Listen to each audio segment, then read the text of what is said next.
Assalamualaikum warahmatullahi wabarakatuh. Perkenalkan, saya Dina Lisnawati dari SMP Negeri 1 Arjasari. Dalam video ini, saya akan mereview buku berbahasa Sunda yang berjudul Si Passer, yang ditulis oleh Tatang Sumarsono. Buku ini berjumlah 80 halaman.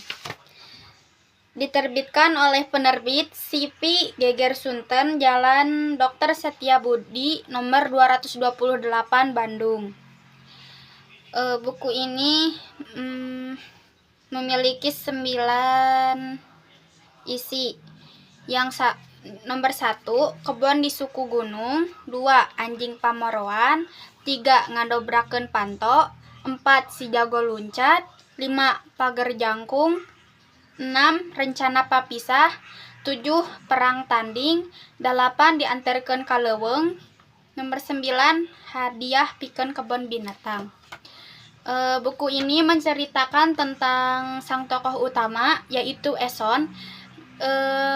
Ketika dia menemukan seekor anak rusa di kebun bapaknya, lalu dia merawatnya dari kecil hingga dewasa.